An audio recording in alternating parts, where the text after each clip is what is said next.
Welcome to study of जीनत। आज इस video में हम सुप्रीम कोर्ट का एक लेटेस्ट डिसीजन डिस्कस करेंगे जो कि सुप्रीम कोर्ट ने श्री हरि हनुमान दास टोटला वर्सेस हेमंत विठल कामत 2021 के केस में डिलीवर किया है। वीडियो को शुरू करने से पहले आप लोगों से रिक्वेस्ट है कि जल्दी से चैनल को सब्सक्राइब कर दीजिए और वीडियो को लाइक कर दीजिए। तो अब अगर हम बात करें सुप्रीम कोर्ट के इस डिसीजन की, तो सुप्रीम कोर्ट का ये जो डिसीजन है ये आपका रिलेटेड है सीपीसी के ऑर्डर 7 रूल 11 क्लोज डी से। ऑर्डर 7 जो है ना आपका सीपीसी में, वो प्लान से संबंधित है और इस ऑर्डर में जो रूल नंबर 11 है ये रिजेक्शन ऑफ प्लान से संबंधित है।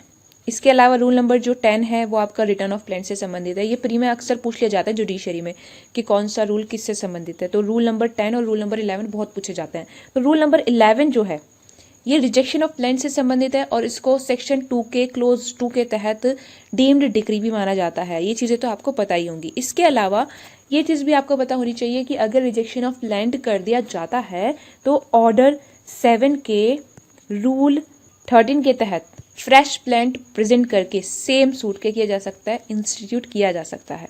तो अब अगर हम बात करें डिसीजन की, तो डिसीजन ये दिया गया है कि जैसे कि ऑर्डर 7 के रूल 11 में कुछ ग्राउंड्स दिए गए हैं जिनके आधार पर क्या किया जा सकता है, प्लांट को रिजेक्ट किया जा सकता है। तो जो डी वाला ग्राउंड दिया गया है वो ये कहता है कि अगर प्लांट में कोई स्टेटमेंट ऐसा किया गया है, ये चीज़ आप ध्यान रखिएगा कि प्लांट में कोई स्टेटमेंट है, ऐसी कोई ऐसा कथन है वाद पत्र में जिससे कोर्ट को ये लग रहा है कि जो सूट है वो किसी लॉ के द्वारा वर्जित है, बार्ड है बाय एनी लॉ, तो उस स्टेटमेंट के आधार पर जो प्लांट में है जिससे ऐसा लग रहा है कि suit barred by any law है, क्या किया जा सकता है, प्लांट को कोर्ट रिजेक्ट कर सकती है। इतनी बात क्लियर। तो सुप्रीम कोर्ट ने ये कहा कि ये जो ऑर्डर 7 रूल 11 के क्लोज डी के तहत रिजेक्शन ऑफ प्लांट किया जाता है ये इस आधार पर नहीं किया जा सकता है कि भाई जो सूट है उसके ऊपर रेस जुडिकाटा अप्लाई होता है।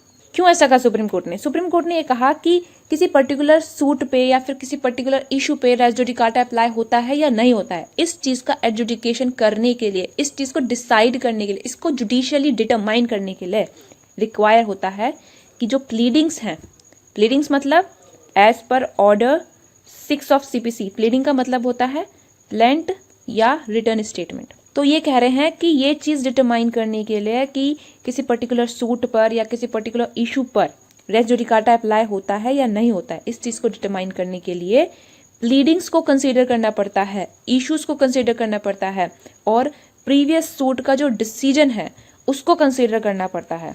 और ये सब चीजें ऑर्डर 7 रूल 11 के क्लोज डी के तहत प्लान को रिजेक्ट करते समय कंसीडर नहीं की जा सकती है, क्योंकि क्लोज डी के तहत प्लांट को रिजेक्ट किस आधार पर किया जाता है, उस स्टेटमेंट के आधार पर जो कि प्लांट के अंदर की गई है। सिर्फ वही स्टेटमेंट ग्राउंड हो सकती है क्लोज डी के तहत प्लांट को रिजेक्ट करने के लिए, और उस स्टेटमेंट के आधार पर हम ये डिटरमाइन नहीं कर सकते हैं कि पर्टिकुलर सूट पर रेस जुडिकाटा अप्लाई हो रहा है या नहीं हो रहा है। एक्चुअल में हुआ क्या था, प्लेंटिफ ने by the presentation of plant, जैसे कि हम सूट इंस्टीट्यूट करते हैं वैसे ही सूट इंस्टीट्यूट किया। अब डिफेंडेंट ने प्लेंटिफ की प्लांट को रिजेक्ट करवाने के लिए ही एप्लीकेशन फाइल कर दिया, इस आधार पर कि जो सेल की वैलिडिटी के रिगार्डिंग ग्राउंड्स हैं और जो टाइटल का इशू है वो प्रीवियस सूट में रेज किए जा चुके थे और इस वजह से जो सूट है वो रेस जुडिकाटा के तहत बार्ड है। इसलिए जो प्लांट इंस्टीट्यूट किया गया है उसको आप ऑर्डर 7 रूल 11 ऑफ सीपीसी के तहत रिजेक्ट कर दीजिए। इस चीज के लिए डिफेंडेंट ने ट्रायल कोर्ट के समक्ष एप्लीकेशन किया। अब ट्रायल कोर्ट ने डिफेंडेंट के एप्लीकेशन को रिजेक्ट कर दिया और ट्रायल कोर्ट ने ये कहा कि क्या कोई सूट रेस जुडिकाटा के तहत बार्ड है या नहीं।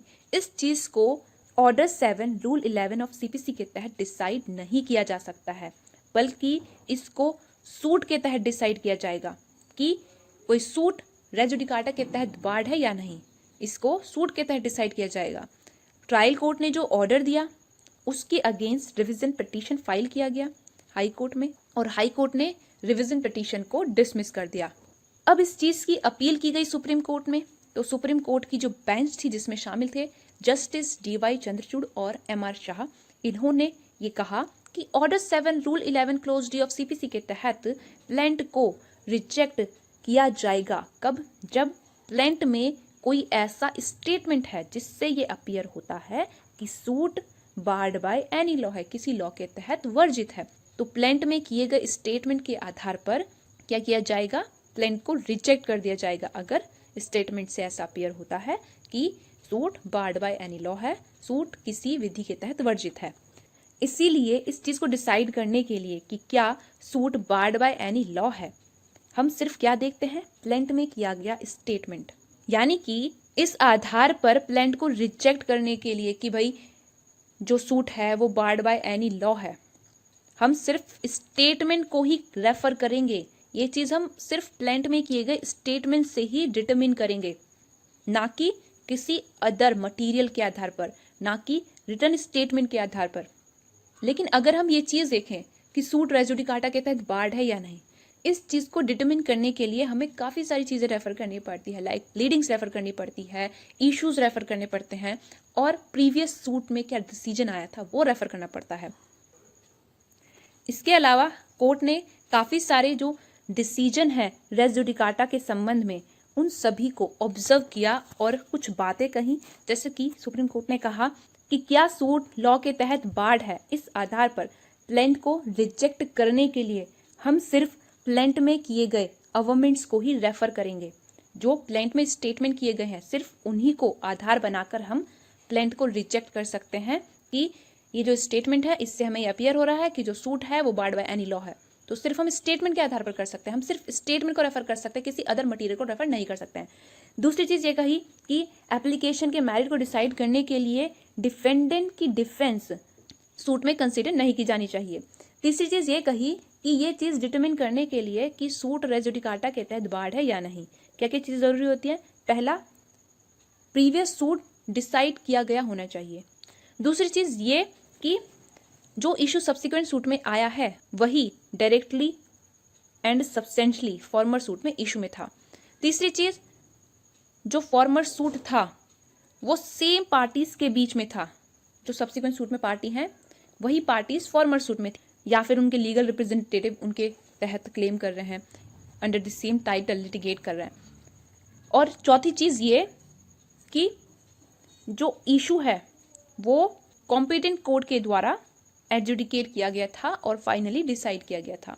ये सब चीजें देखने के बाद ही हम ये चीज डिटरमिन कर पाते हैं कि कोई पर्टिकुलर सूट रेस जुडिकाटा के तहत बार्ड है या नहीं। तो इस तरह से ये चीज डिटरमिन करने के लिए कि कोई पर्टिकुलर सूट रेस जुडिकाटा के तहत बार्ड हो रहा है या नहीं हो रहा है, हमें प्लीडिंग्स को कंसीडर करना पड़ता है, इश्यूज को कंसीडर करना पड़ता है, डिसीजन जो दिया गया था प्रीवियस सूट में वो कंसीडर करना पड़ता है। बट ये सब चीजें हम ऑर्डर 7 रूल 11 क्लोज डी के तहत नहीं करते हैं। हम सिर्फ स्टेटमेंट को देखते हैं जो कि प्लेंट में किया गया है, उसके अलावा हम किसी और मटेरियल को रेफर नहीं करते हैं। और सिर्फ प्लेंट में किए गए स्टेटमेंट के आधार पर हम ये डिटरमिन नहीं कर सकते हैं कि कोई सूट रेस जुडिकाटा के तहत बार्ड है या नहीं। तो फिर हम कैसे प्लेंट को इस आधार पर रिजेक्ट कर सकते हैं कि जो सूट है वो रेस जुडिकाटा के तहत बार्ड है? ऐसा नहीं कर सकते हैं। तो इस तरह से सुप्रीम कोर्ट ने सीधा सीधा ये बात हेल्ड कर दी है कि जैसा कि हम order 7 rule 11 close D of CPC के तहत जब हम प्लेंट को रिजेक्ट करते हैं तो उस टाइम पर हम ये चीज देखने के लिए कि क्या सूट किसी लॉ के तहत बार्ड है या नहीं, हम सिर्फ प्लेंट में किए गए स्टेटमेंट को देखते हैं।